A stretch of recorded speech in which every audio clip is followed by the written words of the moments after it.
अल्हम्दुलिल्लाह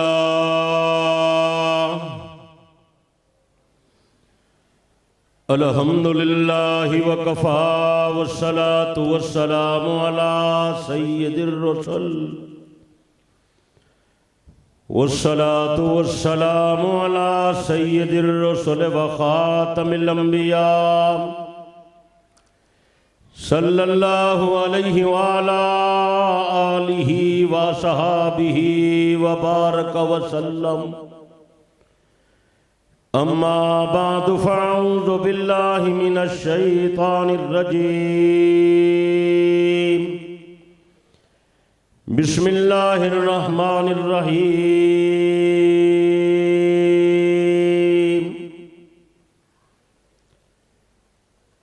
कुल इन्ना सलाती व नुसुकी व महयाया व ममाती लिल्लाह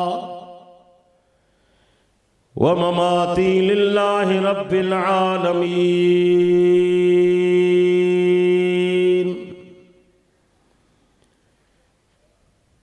व क़ाल नबी सल्लल्लाहु अलैहि वसल्लम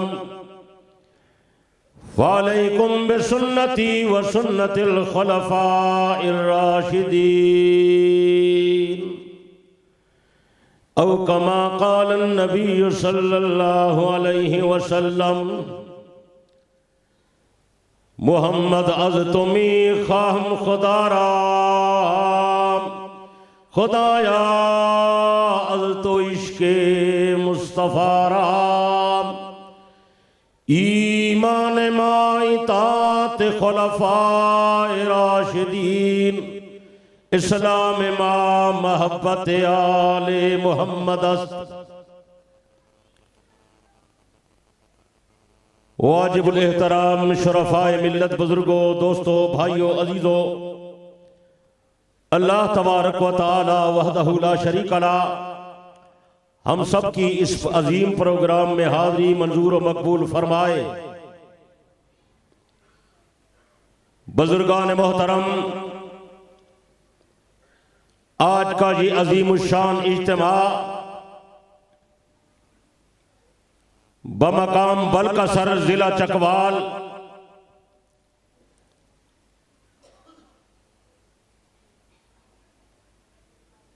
मुसलमानों की हमदर्दी और खैरखाही के लिए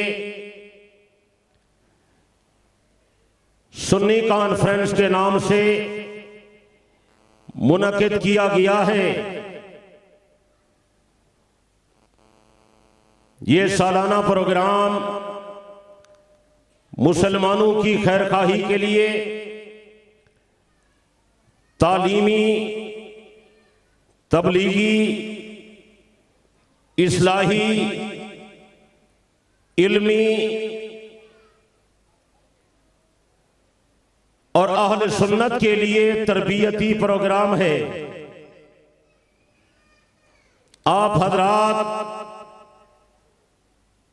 उलमाए किराम के बयानात सुन रहे हैं। अल्लाह ताला सब लोगों को सही अकीदा और सही अमल नसीब फरमाए। बुजुर्गान मोहतरम,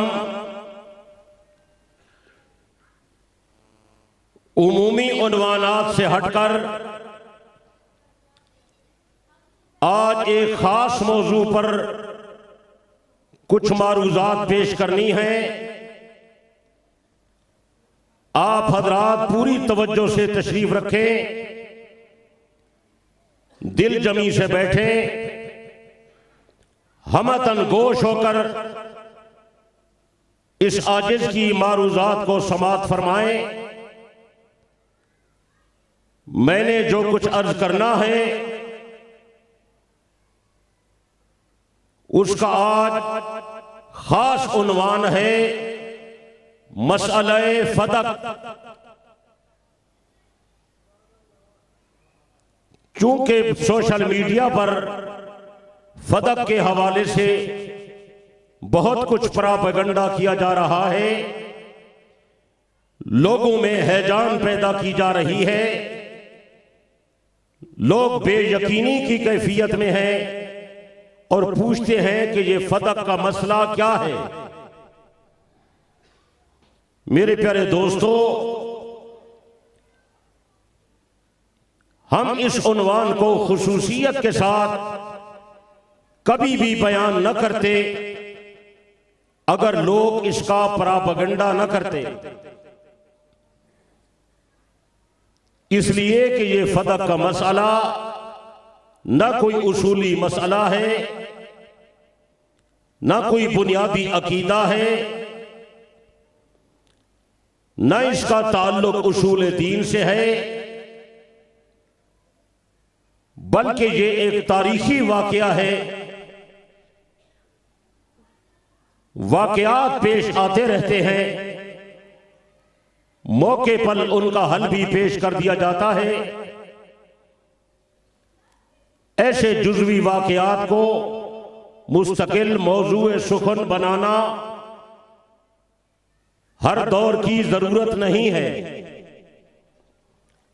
मगर चूंकि लोगों ने इसको मौजूए सुखन बनाया, और यह भी मैं अर्ज कर दूं कि क्यों बनाया मेरे दोस्तों और भाइयों और अजीजों, उसकी वजह यह है इसके पसे पर्दा उनका एक बहुत बड़ा नजरिया और जज्बा कार फरमा है। वो नजरिया और जज्बा यह है कि वो लोगों के सामने सहाबा को मतऊन करना चाहते थे, इसलिए अपने बुग़्ज़ व हसद की आग को उन्होंने ठंडा करने की कोशिश की और जज्बे रिफ्ज़ को तस्कीन पहुंचाने के लिए इस मसले को बतौर सीढ़ी के इस्तेमाल किया, बतौर जीने के इस्तेमाल किया कि फदक का मसला बहुत बड़ा मसला है और नबी की बेटी को विरासत का हक नहीं दिया गया। उनके साथ बड़ा जुल्म हो गया, बड़ी ज्यादती हो गई। खलीफा अव्वल ने उन्हें हक न दिया, बाप की विरासत से महरूम कर दिया। ये बहुत बड़ी ज्यादती हो गई। मकसद ये था कि सिद्दीक़ अकबर को मतऊन करें, उनकी शान को कम करें।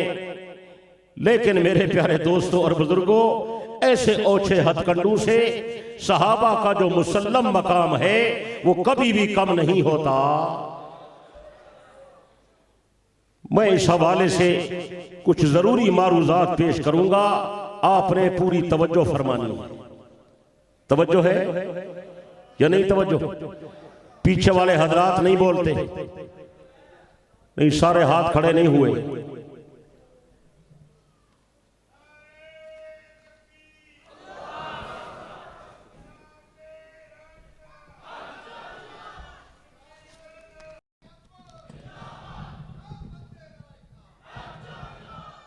तुझे चकवाल वाले मेरी गल सुनो, अगर नारा मारने तो सही मारो, ये बेचस्सा नारा नहीं हो। समझ आनी पिए? नारा मारो जो दरो दीवार दे अंदर ठहरो ठहरो ओ ठहरो। नारा ऐसा मारो जो बलकसर चकवाल दे दरो दीवार बल्कि दरख्तां दे पत्ते भी गवाही देवन जो सहाबा दे गुलाम जमाए।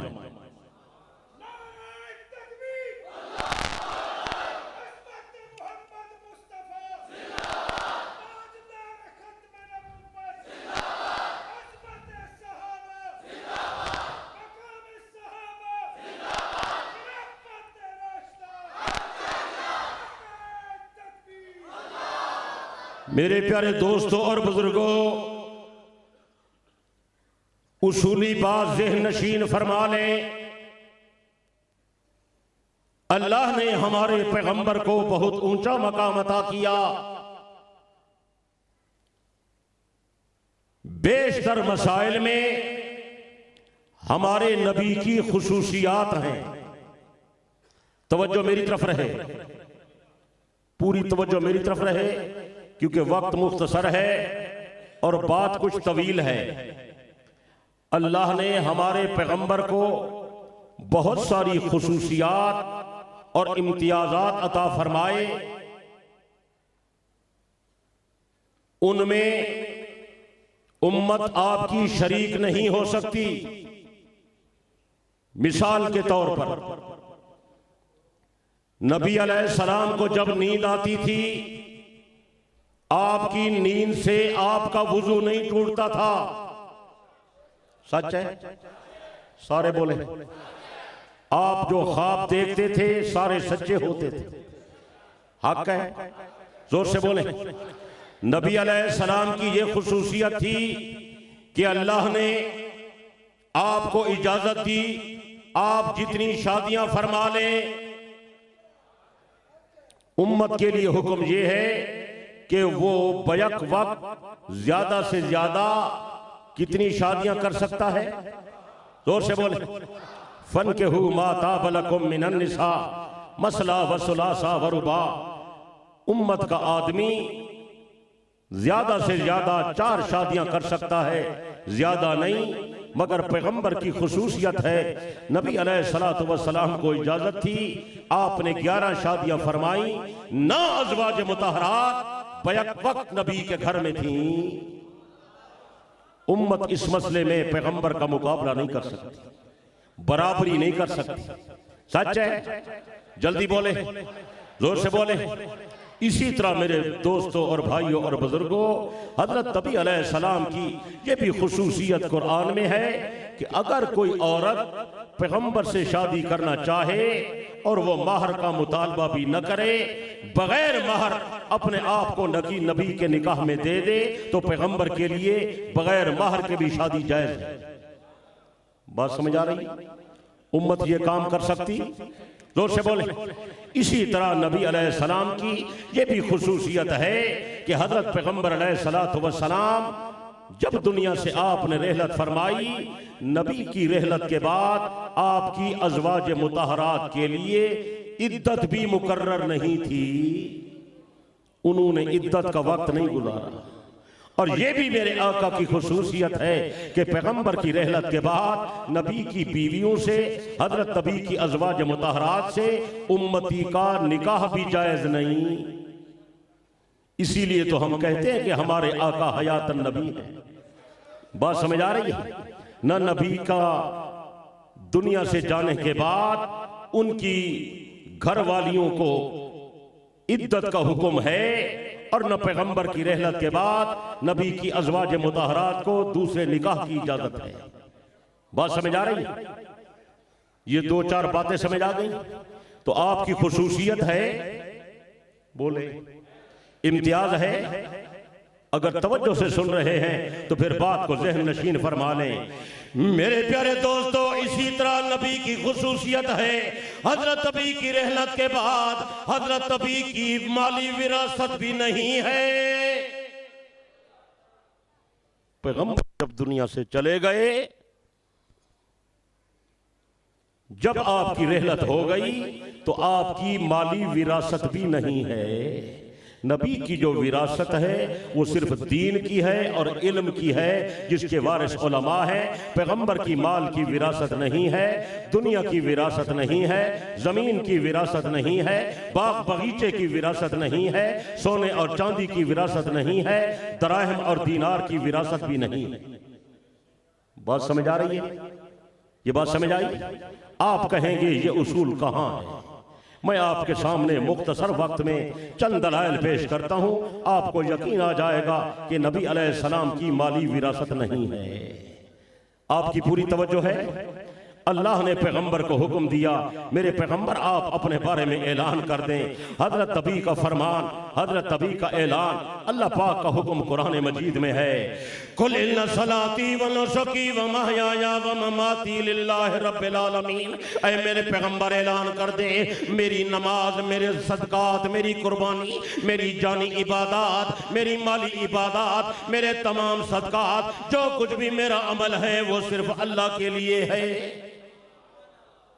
पैगंबर की जिंदगी अल्लाह के लिए, पैगंबर की हर चीज खुदा के लिए, पैगंबर का माल भी खुदा का माल है। बल्कि अगर आप तवज्जो फरमा रहे हैं तो मैं आपको ये भी बता दूं, नबी अलैहिस्सलाम पर ज़कात भी वाजिब नहीं थी। उसकी वजह यह है कि नबी का सारा माल अल्लाह का माल। बात समझ आ रही है? बात, हजरत नबी अलैहिस्सलाम ने कभी अपने माल की ज़कात अदा नहीं फरमाई। तो मेरे प्यारे दोस्तों, ये पैगंबर के लिए ज़ाब्ता है, ये उसूल है कि नबी की माली विरासत, जोर से बोले, माली विरासत अगर अभी भी यकीन ना आए तो मैं आपको उसूल काफ़ी के हवाले की तरफ ले चलता हूँ। उसूल काफ़ी जिल्द अव्वल के सफ़ा 60 पर और सफ़ा 65 पर हज़रत तबी का इरशाद गिरामी मौजूद है। इमाम जाफ़र सादिक की रिवायत मौजूद है। हज़रत इमाम जाफ़र सादिक ने फरमाया, हज़रत पैगम्बर अलैहिस्सलातु वस्सलाम ने इरशाद फरमाया, हज़रत पैगम्बर ने इरशाद फरमाया, इन्नल उलमा वरसतुल अंबिया, उलमा अंबिया के वारिस है। व इन्नल अंबिया लम युवर्रसू दीनारन वला दिरहमा, अंबिया दिरहम दीनार की विरासत नहीं छोड़ते, नबी की विरासत इल्म है जिसके वारिस उलमा है। फरमान नबी का नकल करने वाले इमाम जाफर सादिक, हवाला लिखने वाला मोहम्मद इब्न याकूब कुलैनी, पहले नंबर की किताब काफ़ी, जिसको उन्होंने इमाम महदी के सामने पेश किया था और इमाम महदी ने कहा था, हाजा काफिन ले शियतना, ये किताब हमारे शियों के लिए काफ़ी है। ये इमाम महदी की मुसद्दका है, मुहक्कक किताब है और इस पर इमाम महदी की तस्दीक है। उन्होंने फरमाया ये किताब सच्ची है, इसकी तमाम रिवायात सही हैं, जाफर सादिक की रिवायत सही है और पैगम्बर का इरशाद भी बिल्कुल सही है। बात समझ आ रही है? दूसरी रिवायत वो भी उसूल काफ़ी में है, सफ़ा नंबर 60 पर है। हज़रत इमाम जाफ़र सादिक का अपना फरमान भी इसी से मिलते जुलते अल्फाज हैं। हज़रत इमाम जाफ़र सादिक रहमतुल्लाह अलैह ने फरमाया, इन्नल उलमा वरसतुल अंबिया, अंबिया के वारिस उलमा की जमात है। उसकी वजह यह है, नबी दिरहम दीनार की विरासत नहीं छोड़ते, नबी जो विरासत छोड़ते हैं वो हदीस की विरासत छोड़ते हैं, इल्म की विरासत छोड़ते हैं और इनके वारिस उलमा होते हैं। जिसको ये हिस्सा मिल गया उसको बड़ा उम्दा हिस्सा मिल गया।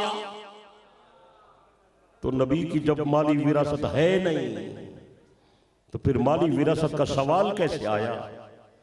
बात समझ आ रही? नहीं समझ आई? पहले तो ये समझे कि पैगंबर की विरासत माली, जोर से बोले, माली विरासत। और एक और हदीस में भी है जिसको मुताद्दिद सहाबा ने बयान किया, नबी अलैहिस्सलाम ने फरमाया, नहनु माशिरुल अंबिया, हम अंबिया की जमात हैं, ला नूरस, हम अपना वारिस नहीं बनाते। ये पैगंबर का फरमान है। मा तरकना फहुव सदकतुन, हम जो कुछ भी छोड़ जाते हैं वो सब सदका होता है। नबी का फरमान सच है, जोर से बोले, नबी का फरमान हक है, पैगंबर अलैहिस्सलाम का इरशाद बिल्कुल सच है। तो हमें नबी के फरमान पर एतमाद है।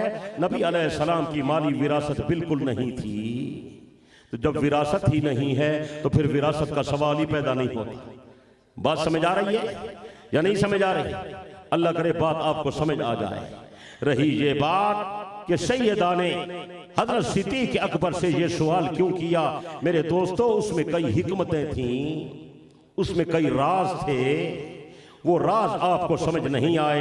वो राज ये था, सैयदा सिद्दीक़ अकबर के सामने अदालत में ये बयान देकर या अदालत में ये पैगाम भिजवाकर असल में इस मसले को वाज़ेह करना चाहती थी कि जो लोग नहीं जानते वो ये बात जान लें कि नबी की माली विरासत नहीं होती। जब ये मसला सिद्दीक़ अकबर के पास आया, हजरत अबू बकर ने पैगंबर के यही इरशादात पेश किए, तो सैयदा फातिमा ज़हरा रज़ी अल्लाह ताला अन्हा सिद्दीक़ अकबर से नबी का फरमान सुनकर मुतमईन हो गईं और राजी हो गईं और खुश हो गईं। बात समझ आ रही है या नहीं समझ आ रही?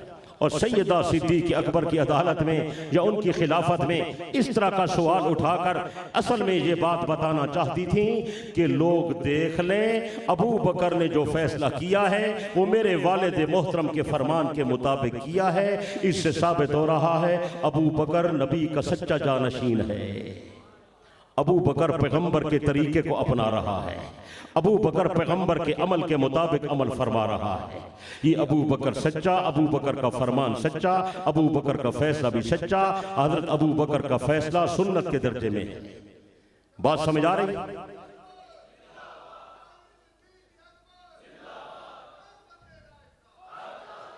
अब आपको मैं ये बताता चलूं कि फतक है क्या।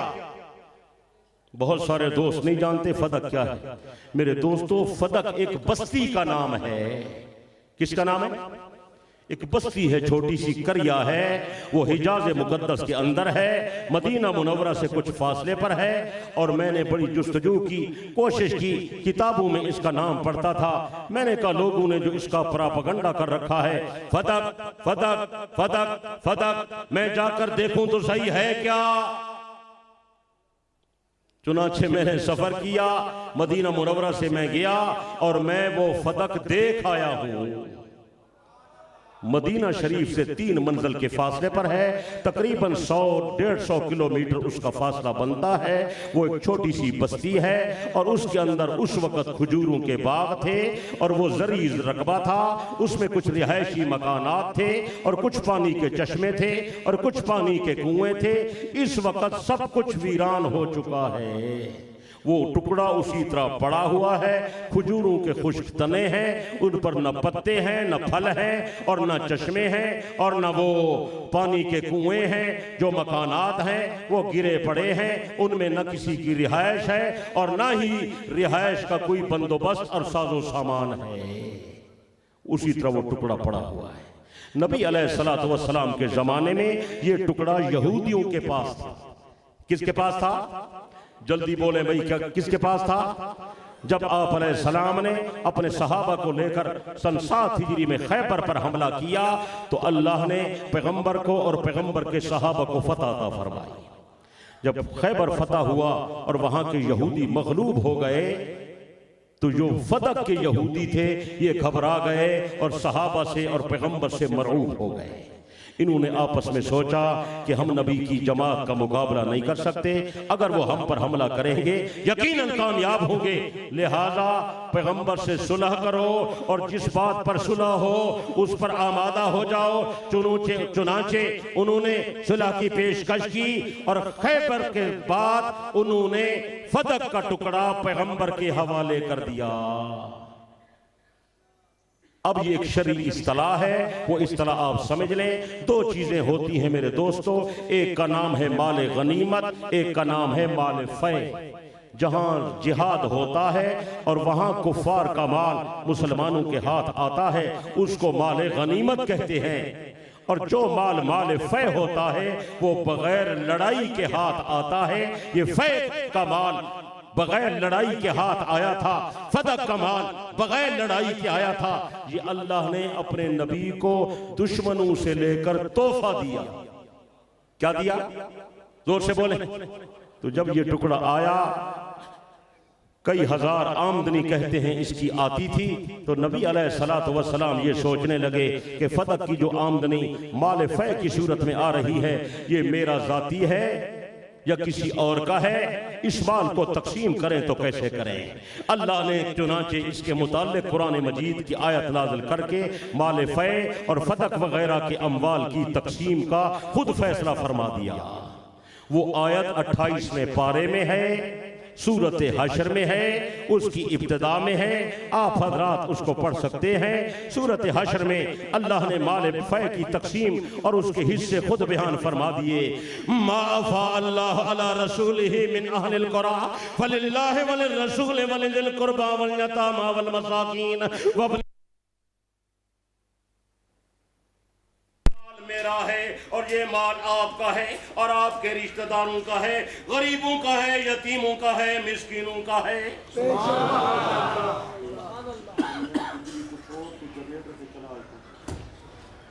उन्हें को पता लगा खड़े टोस्ट भी आ होते रहते हैं ना, हक की आवाज पहुंच न जाए, किसी को असल मसला मालूम न हो जाए, हमारी हकीकत आश्कारा ना हो जाए। लेकिन इस तरह की बातों से हक की आवाज दबती है, चुपती है, आवाज हक रुकती है। हक कल भी बुलंद था, आज भी बुलंद है, हक इंशाअल्लाह हमेशा बुलंद रहेगा। सच है, मुद्दई लाख बुरा चाहे तो क्या होता है, वही होता है जो मंजूर खुदा होता है। सच है। अल्लाह ने फरमाया मेरा पैगंबर ये फदक माल फै है और ये जो माल फै है ये मेरा है और आपका है और आपके रिश्तेदारों का है। समझ आ रही है? किसका है? बोलते नहीं। और गरीबों का है, यतीमों का है, मिस्कीनों का है, मुसाफिरों का है। चुनाचे फदक की जब आमदनी आती थी, नबी अलैहिस्सलाम अपनी जरूरत भी पूरी फरमा लेते थे और अपने अहले बैत की जरूरत भी पूरी करते थे।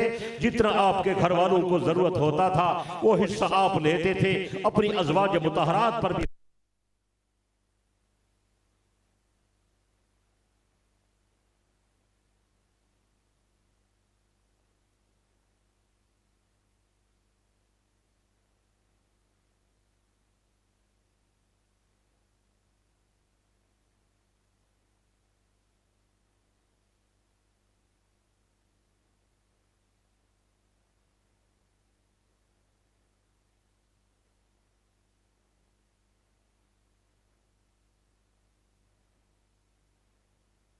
सल्लल्लाहु अलैहि वसल्लम मुबारक अला सय्यदना व मौलाना मुहम्मदिन नबिय्यिल उम्मी व अला आलिहि व सल्लम अदद कुल्लि मालूमिन लक दाइमन अबदा।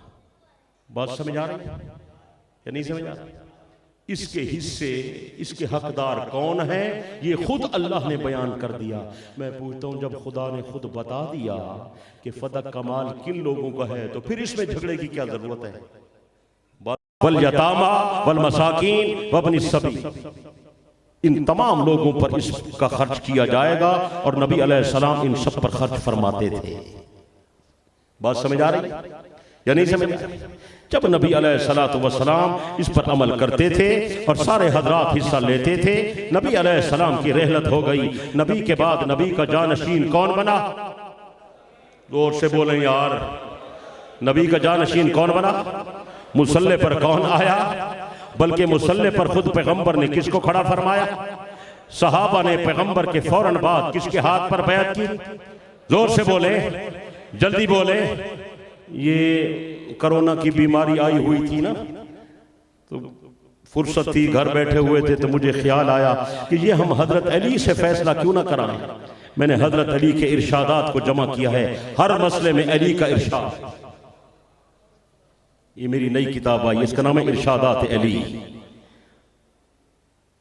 एहतजाज तिबरसी जिल्द अव्वल में है, हवाला मैंने नकल कर दिया। हजरत उसामा फरमाते हैं, मैं मदीना मुनव्वरा के अंदर आया, मेरी मुलाकात हजरत अली से हो गई। मैंने हजरत अली से पूछा, ये लोगों का क्या इज्तिमा है? हजरत अली ने फरमाया, पैगंबर की रहलत हो गई, लोग नबी के बाद अबू बकर को खलीफा बना चुके हैं, सिद्दीक के हाथ पर बैत कर रहे हैं, ये अबू बकर की बैत हो रही है। हजरत उसामा कहते हैं, मैंने हजरत अली से पूछा, या अली हल बायातहू, अली क्या तूने भी अबू बकर की बैत की है या नहीं? फकाला नाम या उसामा। हजरत अली ने फरमाया, हाँ उसामा, मैं अबू बकर की बैत कर चुका हूं। अली की बैत सिद्दीक के हाथ पर नकल करने वाले तुम्हारे मुज्तहिद आज़म। एहतजाज तिबरसी जिल्द अव्वल। हजरत अली प्यारे ये तो फरमाए, आप नमाज घर पढ़ते थे, मस्जिद नबी में आते थे, मस्जिद में आकर जमात अलहदा कराते थे, आप नमाज कहाँ अदा करते थे? मेरे पीर हजरत अली मुर्तदा शेर खुदा के मुतल्लिक आया, एहतजाज तिबरसी वाले ने नकल फरमाया, सुम्मा कामा व तहय्या लिस्सलाति व हज़रल मस्जिदा। हजरत अली ने नमाज की तैयारी की, हजरत अली ने वुजू फरमाया और मस्जिद नबी के अंदर आए और वसल्ला खल्फा अबी बकर। हजरत अली ने अबू बकर के पीछे आकर नमाज अदा की। नारे तकबीर। तोरे नारे दी बिल्कुल चस्प कोई नहीं। नारा लगाए पता चले जो सिद्दीक के गुलाम जमा है। नारे तकबीर। जड़ा न मरे सी मलंगे दा सक्का हो सी। नारे तकबीर। अजमत सिद्दीक, मनसब सिद्दीक, खिलाफत सिद्दीक, इमामत सिद्दीक। सिद्दीक इमाम है, अली मुक्तदी। सिद्दीक खलीफा है, अली बैअत करने वाला। सच है? मैं कहता हूं सिद्दीक भी सच्चा, अली भी सच्चा। सही है? जोर से बोले, जल्दी बोले। भाई अबू बकर को पहला खलीफा मानो, अगर नहीं मानोगे तो फिर मेरा सवाल है। सवाल कर सकता हूं? फिर मेरा सवाल है, अगर सिद्दीक खलीफा पहला नहीं, अगर अबू बकर खलीफा बिला फासिल नहीं, फिर फदक का मुतालबा क्यों है? नहीं समझे मैंने क्या कहा? फिर मुतालबा क्यों करते हो? खलीफा भी नहीं मानते, मुतालबा भी करते हो। आप अपनी अदाओं पे जरा गौर करो। हम अगर अर्ज करेंगे तो शिकायत होगी। फदक के मुतालबे के लिए जरूरी है कि अबू बकर को खलीफा मानो। फदक के मुतालबे के लिए जरूरी है सिद्दीक को मानो, सिद्दीक की इमामत को मानो, सिद्दीक को मानो, सिद्दीक की खिलाफत को मानो, सिद्दीक को मानो, सिद्दीक की अदालत को मानो। अगर नहीं मानोगे फिर सवाल करने का भी हक नहीं है।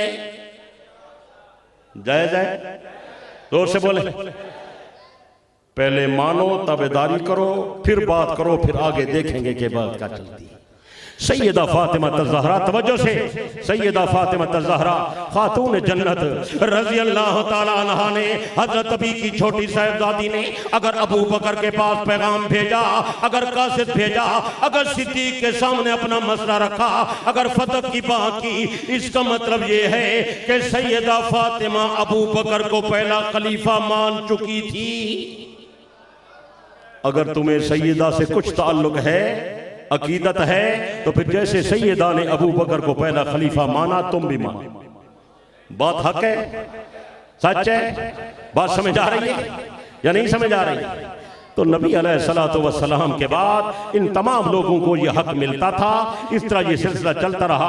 पैगंबर अलैहिस्सलातु वस्सलाम की रहलत हो गई, जानशीन अबू बकर सिद्दीक बन गया। सिद्दीक अकबर की खिलाफत जब कायम हो गई और नाफिज हो गई और उसको तमक्कुन हासिल हो गया और तमाम सहाबा और अहले बैत सब लोगों ने सिद्दीक की खिलाफत और इमामत को तस्लीम कर लिया और अबू बकर के हाथ पर बैत कर ली। तो सैयदा ने पैगाम भिजवाया, ऐ नबी का जानशीन, ऐ खलीफा बिला फसल, मुझे बताएं वो जो फदक का टुकड़ा था वो मेरे अब्बा जी का था, आप मुझे विरासत में देंगे या नहीं देंगे? हजरत अबू बकर ने फरमाया, सैयदा अगर तुझे माल की जरूरत है, अबू बकर का सारा माल तेरा, तुझे जायदाद की जरूरत है, अबू बकर की सारी जायदाद तेरे नाम पर कुर्बान है, लेकिन फदक वैसे तकसीम करूंगा जैसे आपका वालिद बुजुर्गवार तकसीम किया करता था। मेरे अंदर ये ताकत नहीं है कि मैं फदक के फैसले को अपनी मर्जी से कर दूंगा या फदक का फैसला बदल दूंगा। मैं फदक किसी को नहीं दूंगा, पैगंबर के फैसले के मुताबिक फैसला करूंगा। हजरत अबी अलैहिस्सलाम ने अपनी जिंदगी में फदक किसी को नहीं दिया।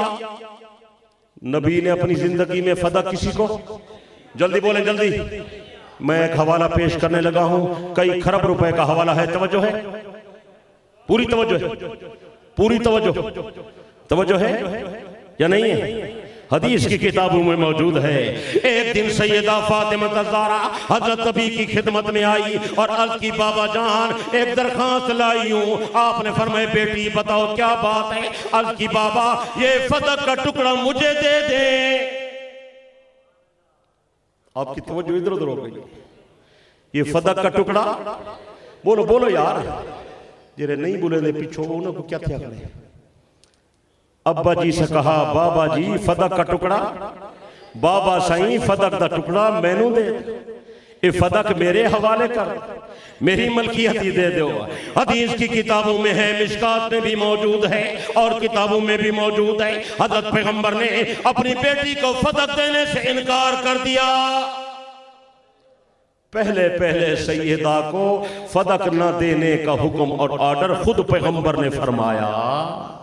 जब पैगंबर ने नहीं दिया तो सिद्दीक पर इल्जाम क्यों? गल उत्ते करो ना। मेरे नक्शे खुदी हो बेखुदी से मैं कदे वालो, मुझी पर ही नहीं साकी पे भी इल्जाम आता है। सिद्दीक पर इल्जाम न लगाओ, इल्जाम तो ऊपर चला जाएगा कि पैगंबर ने फदक अपनी बेटी को नहीं दिया। बात समझ आ रही है? कैसे देते जब अल्लाह का ऑर्डर मौजूद था कि मेरे पैगंबर ये फदक मेरा है और फदक तेरा है और रिश्तेदारों का है और गरीबों का है और मिस्कीनों का है और यतीमों का है और मुसाफिरों का है। जब इसके सारे हिस्सेदार कुरान में मौजूद हैं तो पैगंबर फदक का किसी एक को मालिक बना सकते थे? कभी भी नहीं बना सकते थे। तो जिस तरह नबी अलैहिस्सलाम तकसीम फरमाते रहे, सिद्दीक अकबर भी वैसे तकसीम करने लगे। जब हजरत सिद्दीक अकबर रजी अल्लाह अन्हु ने सैयदा को ये फैसला सुनाया कि सैयदा जायदाद की जरूरत है, अबू बकर सारी जायदाद आपको देने के लिए तैयार है। मुल्ला बाकर मजलसी ने भी अपनी किताब में लिखा, हक़ुल यकीन भी में भी है, अमवाल व अहवाल खुदरा अस्तु अमवाल व अहवाल खुदरा मेरे माल, मेरे हालात, मेरी जमीनें, मेरी जायदादें, सैयदा अस्तु मुजायका नदारम, मैं तुझे देने से दरेग नहीं करता। तू सैयदा कायनात है, मैं तेरी फजीलत का इनकार नहीं करता, मैं तेरी करामत का इनकार नहीं करता, मैं तेरी अजमत का इनकार नहीं करता। तू नबी की छोटी बेटी है, इस वक्त पैगंबर की नस्बी औलाद में आखिरी निशानी तू बाकी है, हमें तेरे साथ बड़ी अकीदत है। सैयदा अगर तुझे जायदाद की जरूरत है, अबू बकर अपनी जायदाद तेरे नाम करता है, सारा माल तेरे कदमों में निछावर करता है, लेकिन अबू कुहाफा के बेटे अबू बकर को ये हिम्मत नहीं है कि तेरे वालिद के फैसले को तब्दील कर दे। जब सैयदना सिद्दीक अकबर रजी अल्लाह तआला अन्हो ने सैयदा फातिमा रजी अल्लाह अन्हा को ये पैगाम सुनाया, ये फैसला सुनाया और नबी की हदीस सुनाई, सैयदा फातिमा ज़हरा सिद्दीक अकबर से अपने अब्बा जी का फरमान और फैसला सुनकर राजी और मुतमईन हो गईं। बात समझ आ रही है? आप सोचे ये कैसे हो सकता है कि सिद्दीक सैयदा को नबी की हदीस सुनाएं और सैयदा अपने वालिद की हदीस सुनकर नाराज हो जाएं? हो सकता है?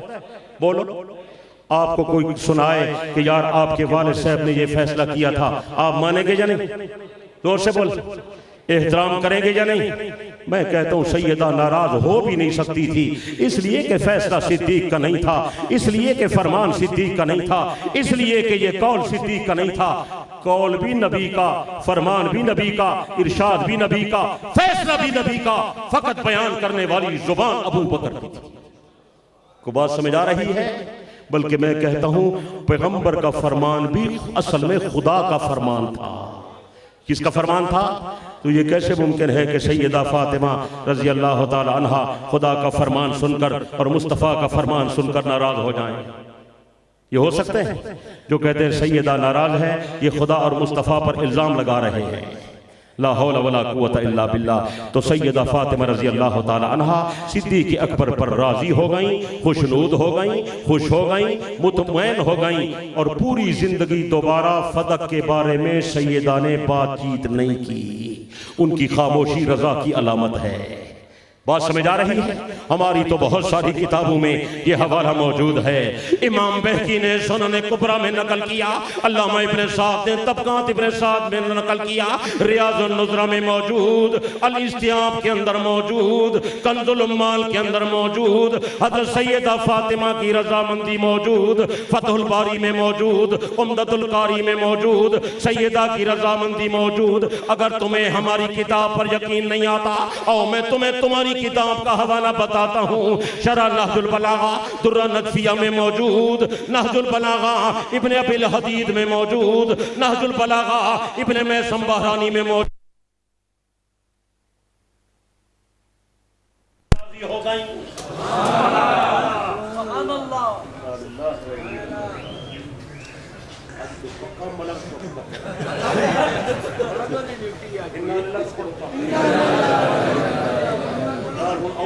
पढ़ो शैतान भाजवनी जोर से बोले। चक्रे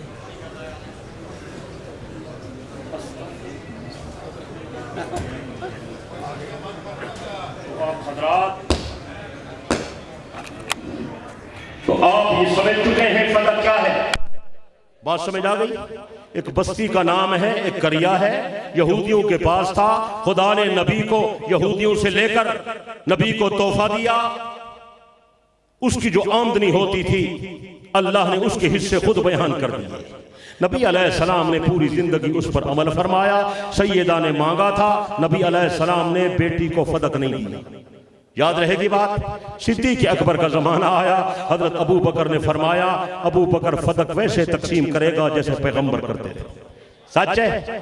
और मजे की बात यह है, सिद्दीक अकबर के फैसले को सुनकर जिस तरह सैयदा राजी हो गई, तमाम अहले बैत के लोग राजी हो गए, तमाम सहाबा मुतमईन हो गए। सिद्दीक वाकई नबी का असली जानशीन है और उसकी दलील ये है, जिस तरह हजरत अबू बकर ने फदक को तकसीम किया, इस तरह हजरत उमर ने फदक को तकसीम किया, जिस तरह हजरत उमर ने तकसीम किया इसी तरह हजरत उस्मान ने तकसीम किया, जिस तरह हजरत उस्मान ने तकसीम किया हजरत अली ने भी फदक को वैसे तकसीम किया। मैं कहता हूं अगर अबू बकर का फैसला गलत था, अली ने तब्दील क्यों नहीं किया? दुनिया का मुज्तहिद आज़म सामने आए, हमें जवाब दे दे। अबू बकर का फैसला गलत था, अली ने तब्दील क्यों नहीं किया? तब्दीली के नारे लगाने वालों बताओ ना, पिछली हुकूमत की पॉलिसी आने वाले लोग चलाते हैं? बोलते नहीं? तुम सब में सारे सियासी लोग लगते हो। पिछली हुकूमत की पॉलिसी आने वाली हुकूमत चलेगी? बोलो तुहाडे इलाके दा तो मैं को नहीं पता, बाकी मुल्क मैं सफर करदा उन्हां दा हाल ये है। ओ आदन जड़े नवे लोग आंदन पिछली हुकूमत दे लाए होए खंबे भी उखाड़ के ले वेंदन।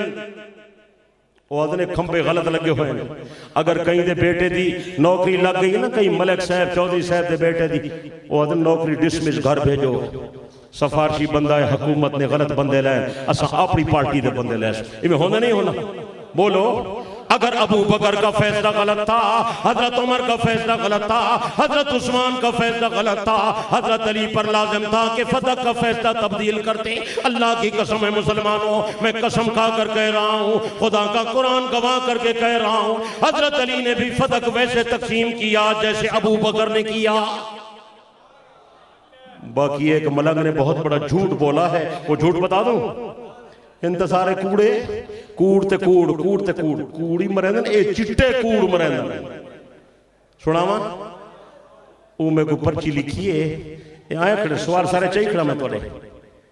वो आदे कि हजरत अली ने फदक का फैसला इसलिए तब्दील नहीं किया था, अबू बकर उमर उस्मान की मुआफ़क़त इसलिए की थी कि जो हजरत अली थे ना, उनके कब्जे में फदक का टुकड़ा नहीं था, वो मुआविया के कब्जे में था। मैंने कहा सुबहान अल्लाह, आपका इल्म भी आपको मुबारक हो, बड़ा जबरदस्त इल्म है। किसी नशे में मदहोश और मखमूर होकर आपने ये बात ठोक दी, जनाब ये फदक हिजाज़े मुकद्दस में है और मदीना के करीब है, वहां खिलाफत और हुकूमत अली की थी, मुआविया तो शाम में था। हैरान हूं ये शोखी आई तुम्हें कहां से? मुआविया तो दिमश्क में बैठा हुआ था, दरमियान में सैकड़ों मील का फासला था। यहां तो मुआविया की हुकूमत नहीं थी, यहां तो उसकी गवर्नरी भी नहीं थी, यहां तो उसका इख्तिदार भी नहीं था। यहां जो इख्तिदार था वो अली का था, खिलाफत अली की थी। हजरत अली उस पर आल इन आल थे और हजरत अली का इख्तियार चलता था।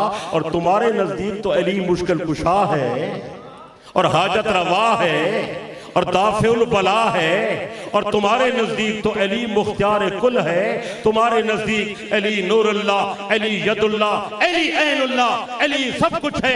इतने इख्तियारात के बावजूद हजरत अली ने अबू बकर वाला फदक का फैसला तब्दील क्यों नहीं किया? हजरत अली रज़ी अल्लाह तआला अन्हु का फदक का फैसला तब्दील न करना, इस बात की सरी दलील है सिद्दीक सच्चा, फारूक सच्चा, गनी भी सच्चा। बात समझ आ रही है? हवाले मैंने अपनी इस किताब में नकल कर दिए हैं, इरशादात अली, ये ले जाएं, आप पढ़ें, आपका दिल ठंडा हो जाएगा। इसलिए कि जिस तरह सिद्दीक मेरे ईमान का हिस्सा है, अली भी मेरे ईमान का हिस्सा है। सच है? जोर से और उच्च आवाज से, जिमें हजरत अबू बकर मेरे दीन दा हिस्सा, इमें उमर भी मेरे दीन दा हिस्सा, जिमें उमर मेरे दीन दा हिस्सा, इमें गनी मेरे दीन दा हिस्सा, जिमें गनी मेरे दीन दा हिस्सा, इमें अली मेरे दीन दा हिस्सा। हजरत अली मेरा दीन है, हजरत अली मेरा ईमान है, हजरत अली मेरा मुक्तदा, हजरत अली मेरा पेशवा, अली मेरे दिल दी धड़कन है, अली मेरे दिमाग दी सुकून है, अली मेरे अग दी ठंडक है, अली दी शान वधे ते तौसीदा दा ईमान वधे। नारे अली, करामत अली, बैयत अली, खिलाफत अली, तस्दीक अली, तौसीक अली, नारे तकबीर। हजरत अली ने जो फैसला किया बिल्कुल सच है। सिद्दीक अकबर के ज़माने, फारूक आज़म के ज़माने, उस्मान ज़ुन्नूरैन के ज़माने, अली और मुर्तज़ा के ज़माने, हजरत इमाम हसन के ज़माने फदक का फैसला एक ही था, फदक का तरीका एक ही था। बल्कि तुम्हारे मुज्तहिदों ने अपनी किताब में लिखा है कि खिलाफत सिद्दीकी में भी, खिलाफत फारूकी में भी, खिलाफत उस्मानी में भी खानदान नबूवत के लोगों को, हजरात अहले बैत को ज़रूरत के मुताबिक मुकम्मल खर्चा मिलता था। सहाबा पूरा खर्चा देते थे। सिर्फ ये है कि मलकियत किसी की नहीं थी, ये बहक के सरकार था। बहक के सरकार समझते हैं? बोले यार क्या था? ये हुकूमत के पास था, मालिक इसका अल्लाह था। नबी जो कुछ छोड़ जाता है वो सदका होता है, सारे मुसलमानों पर वक्फ होता है, सारे मुसलमानों को हिस्सा मिलता है। बात समझ आ रही है या नहीं समझ आ रही? अल्लाह करे बात आपको समझ आ जाए। अब यहाँ मैं आने लगा तो दो अहम किस्म के सवालात आए फदक के हवाले से। मैं चाहता हूं कि उनके जवाबात भी हो जाएं। वो जरूरी सवाल हैं, कुछ इल्मी नौइयत के हैं और लोग बड़ा धोखा देते हैं। उनका मकसद ही दजल तलबीस है, झूठ बोलना है, गलत बयानी करना है। मैं हकीकत आश्कारा करूंगा इंशाअल्लाह। सिद्दीक की खिलाफत भी हक साबित होगी, मजहब अहले सुन्नत भी हक साबित होगा। कहो इंशाअल्लाह। पीछे वाले कहे इंशाअल्लाह। ये दो सवाल आए हुए हैं। पहला सवाल यह है कि हजरत उस्मान रजी अल्लाह अन्हो के ज़माने में मरवान ने फदक पर कब्जा कर लिया था और वो इसका मालिक बन गया था।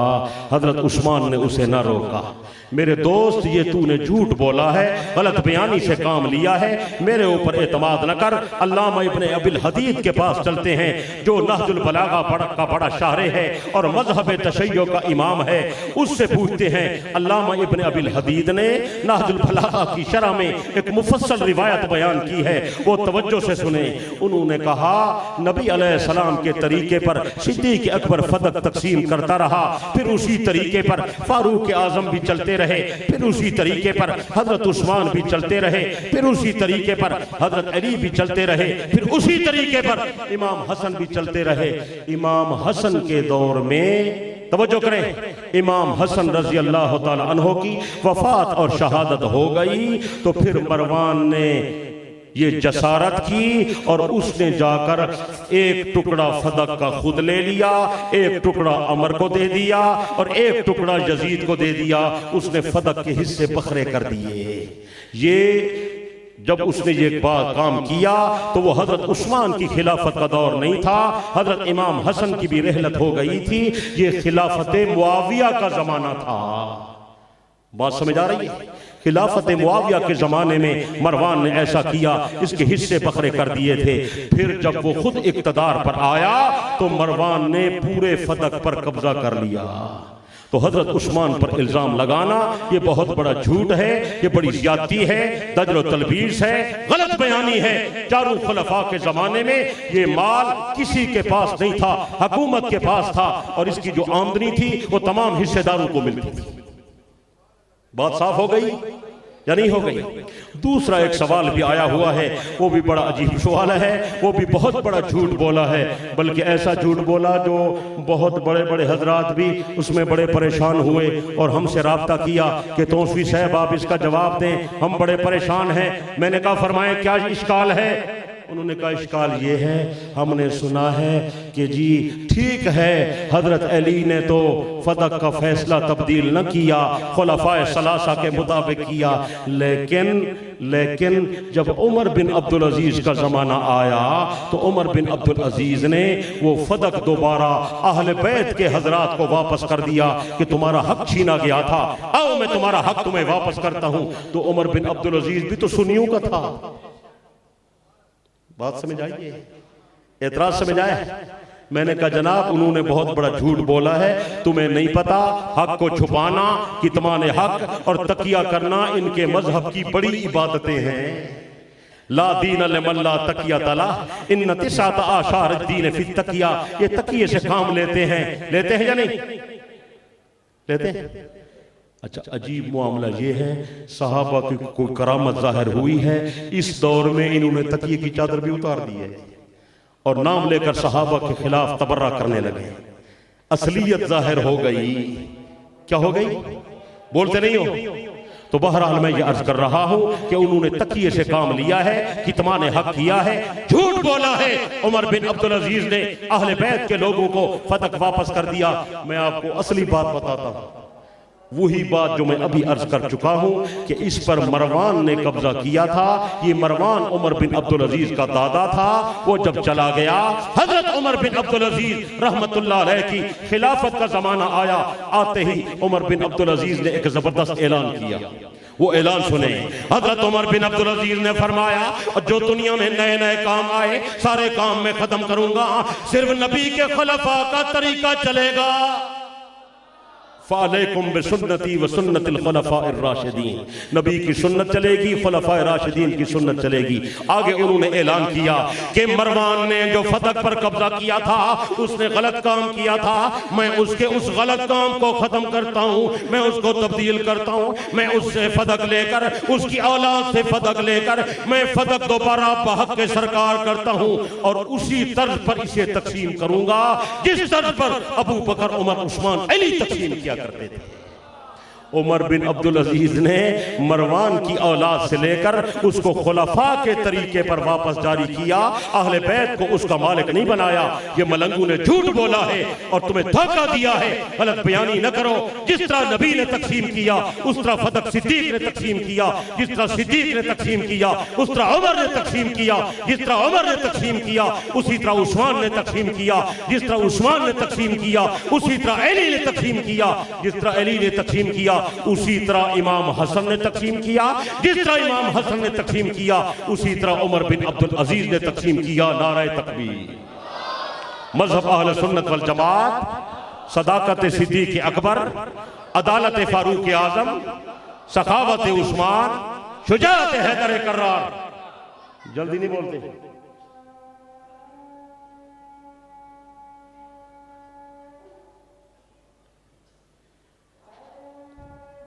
सवाल ऐसे लिखते हैं जिनका मौजू से ताल्लुक नहीं है। आज मौजू है फतक। क्या है? बोलते नहीं हो तो इससे साफ वाज़ेह हो गया कि फतक के बारे में खुलफाए राशिदीन का फैसला बिल्कुल सही था, सुन्नत नबी के मुताबिक था और सैयदा फातिमा ज़हरा रज़ी अल्लाह अन्हा सिद्दीक़ अकबर पर राजी थी। सच है? जोर से बोले। बल्कि सैयदा जब आखिर में बीमार हुई तो खिदमत भी सिद्दीक़ की जनानी करती थी। सैयदा जब फौत हुई तो गुस्ल देने वाली भी सिद्दीक की जनानी थी। सैयदा का जब जनाजा उठाया, सैयदा का जनाजा पढ़ाने वाला भी अबू बकर सिद्दीक। नारे तकबीर। अगर ऐसी बात होती तो सिद्दीक अकबर कभी उनकी नमाज जनाजा ना पढ़ाते। जनाजा पढ़ाने वाला सिद्दीक है, आगे करने वाला अली उल मुर्तदा है। सच है? हजरत सिद्दीक ने बल्कि फरमाया भी था, अली फातिमा तेरी घरवाली, आप अपने घरवाली की नमाज जनाजा खुद क्यों नहीं पढ़ाते? हजरत अली ने अर्ज किया, सिद्दीक नबी ने तुझे अपने मुसल्ले पर खड़ा किया, हमारे 5 नमाजों के इमाम भी आप हैं, हमारे जनाजे के इमाम भी आप हैं। नारे तकबीर। बहरहाल आप हजरात खबरदार रहें, इस तरह के धोखे से बचें और ये किताब मिल जाएगी, जरूर लेकर जाना नमाज के बाद। और नबी अलैहिस्सलाम की 3 शहजादियों का भी इनकार किया जा रहा है, हालांकि पैगंबर की शहजादियां 4 हैं, कुरान में शहजादियां 4, नबी के फरमान में 4, अली के फरमान में 4, इमाम मोहम्मद बाकिर के फरमान में 4, हजरत इमाम जाफर सादिक के फरमान में 4। जो आदमी नबी की 4 बेटियां नहीं मानता वो नबी की अहले बैत का दुश्मन है। ये कैलेंडर भी जरूर घर में, मस्जिद में, दुकान में, मकान में लटकाएं, अकीदा भी सही हो ताकि पता चले अहले बैत का असली गुलाम सुन्नत वल जमात से ताल्लुक रखने वाला है। अल्लाह मेरी और आपकी हाजिरी को मंजूर व मकबूल फरमाए। अल्लाह इस कॉन्फ्रेंस को हिदायत का जरिया बनाए। जिन हजरात ने मेहनत कोशिश की अल्लाह उनको जज़ाए खैर अता फरमाए। जिंदगी बाकी, मुलाकात बाकी। व आखिर दावाना अल्हम्दुलिल्लाहि रब्बिल आलमीन। रब्बना आतिना फिद दुनिया हसना व फिल आखिरति अल्लाहुम्मा अरिनल हक्का हक्कन वरज़ुक़ना इत्तिबाअ व अरिनल बातिला बातिलन वरज़ुक़ना इज्तिनाबा। ऐ अल्लाह इस प्रोग्राम को कबूल फरमा, हिदायत का जरिया बना, बाशिंदगान पाकिस्तान को भाई भाई बना। ऐ अल्लाह हम सब की जान की, हमारे ईमान की, हमारे अकायद व नजरियात की, हमारे प्यारे पाकिस्तान की हिफाजत फरमा। ऐ अल्लाह हमारी दुआओं को कबूल फरमा। जो बीमार हैं उनको शिफा अता फरमा। बहुत सारे दोस्तों के नाम आए हुए हैं, अल्लाह सब मरीजों को सेहत दे और जो दुनिया से रुखसत हो गए हैं अल्लाह उनकी बख्शिश फरमा, दरजात को बुलंद फरमा। ऐ अल्लाह जिंदगी हो इस्लाम वाली और जब मौत आए तो ईमान वाली। आखिरी वक्त हमारी जुबान पर कलमा तैयबा हो, ला इलाहा इल्लल्लाह मुहम्मदुर रसूलुल्लाह व सल्लल्लाहु तआला अला हबीबिही मुहम्मदिन व आलिही व अस्हाबिही अजमाइन। आमीन आमीन बिरहमतिका या अरहम।